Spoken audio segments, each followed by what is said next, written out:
jasné, skôr ráno. Alebo iba ráno. Ideme momentálne na light rail, na letisko pre auto a ideme sa s ďalšou príležitosťou objavovať Bergen.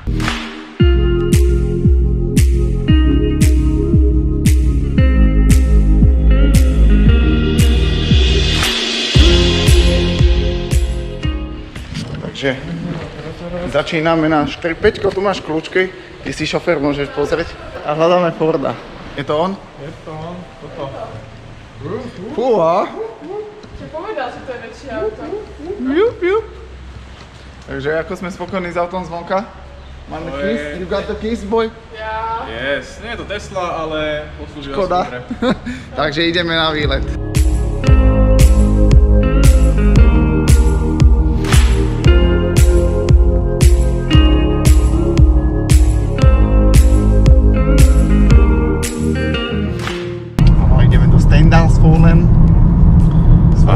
Čo tam je?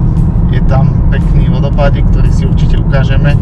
Nie len spredu, z boku, ale aj zo spodu. Čiže pôjdeme pod vodopád? Presne tak. Máme prvú zastávku neplánovanú a poviem vám, tuto v Norsku sa oplatí mať aj cik pauzu. No veď posúďte sami.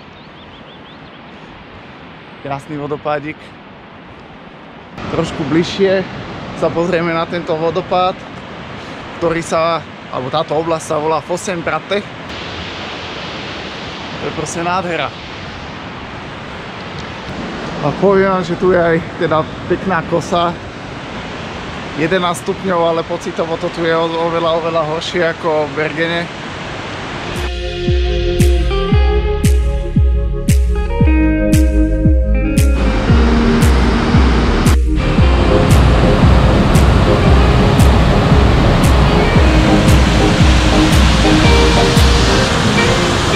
No a práve sme sa tak dohadovali a skúšali kurz norčiny a došli sme na to, alebo dedukciou, dúfam, že to nebude zle, že Fosen je vodopád a táto oblasť, keďže sa volá Bratte Fosen, respektíve Fosenbratte, bude asi nejaký Bratte vodopád.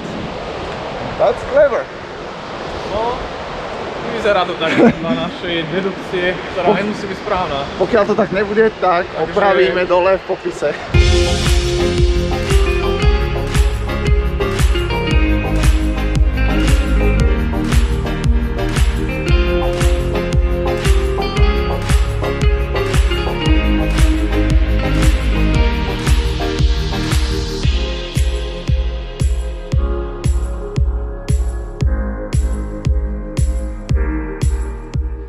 Takže naša zástavka je práve tu, Steindalsfossen. Trošku aj mokneme pri tom, ale je to nádhera.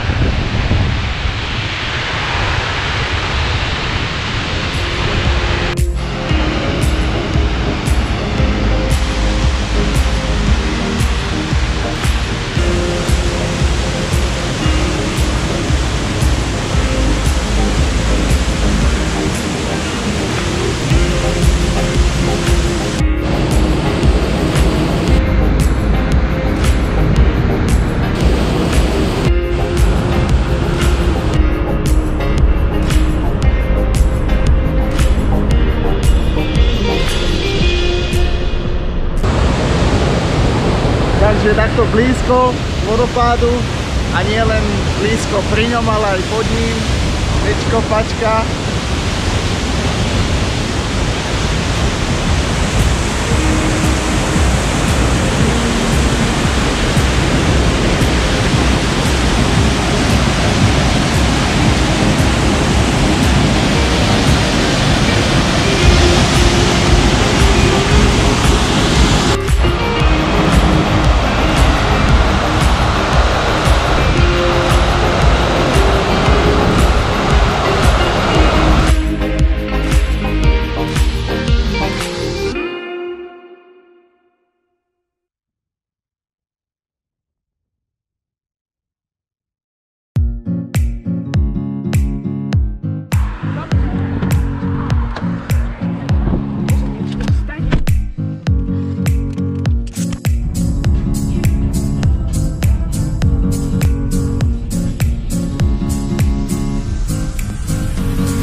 Nachádzame sa v Loftuse.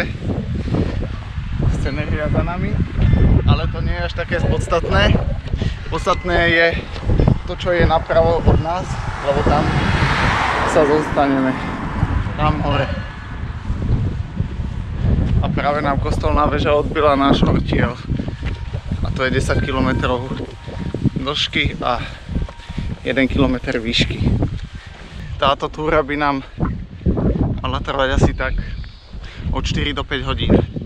Niekomu 2.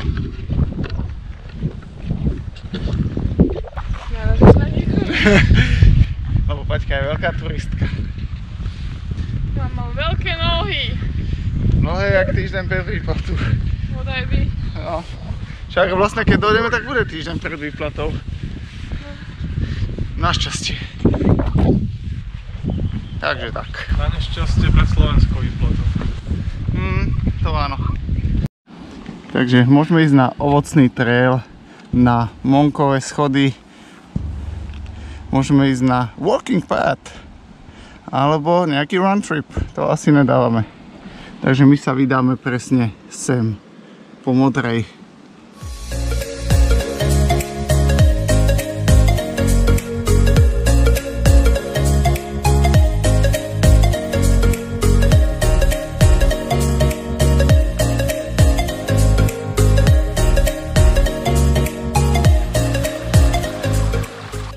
No, 2,2 km.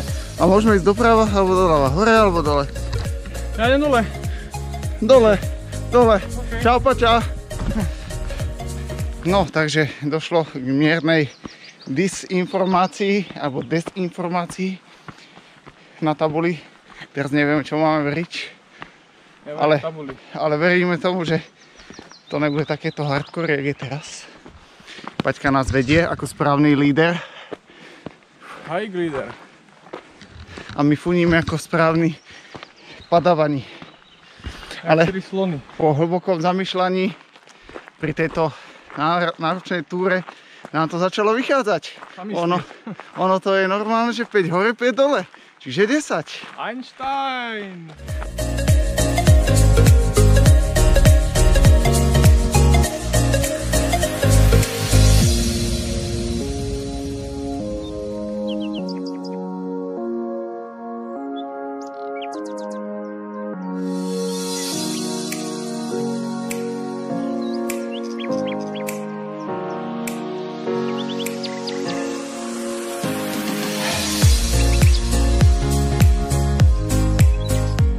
Sme na vyhliadke Nosy alebo Nosy.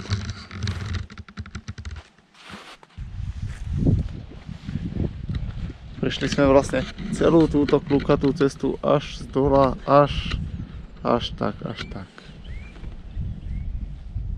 Paťka, čo hovoríš na to? Je to dobre, je to dobre.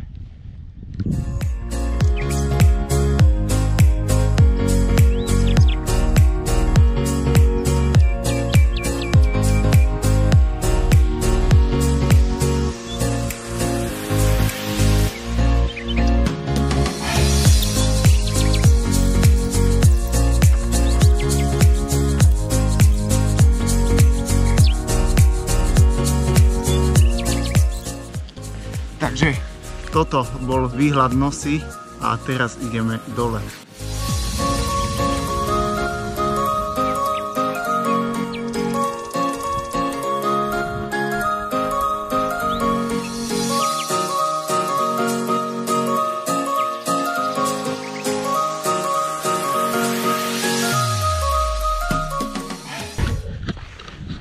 Výhľadka Nosy, z ktorej je vidieť časť Hardangerského fjordu. Máme za sebou teraz už len cesta dole. Tu nám Paťka ide asi koštovať, aká je norská voda. Aká je? Studená, umývam si v nej rúčky a dúfam, že sa z nej Peťo napije dole. Určite áno. Musím povedať, že oproti iným turistickým miestam je Norsko v prírode ozaj čistotné. Vďaka takým ľuďom, možno ako je Paťka. Iba ty si ho chcel spôsobiť. Áno, áno, chcel som odhodiť banán, ale ešte, že tu máme Paťku, ktorá mi to nedovolí. Ja viem, príroda sa s tým, áno. Ťažko vysporiada. Predstavte si, že by každý vyhodil tú banánovú šupku. Tak. Berte si z Paťky príklad. Svet by bol hned krajší. Čiže toto je asi všetko z tejto túry a ďalej v Bergene.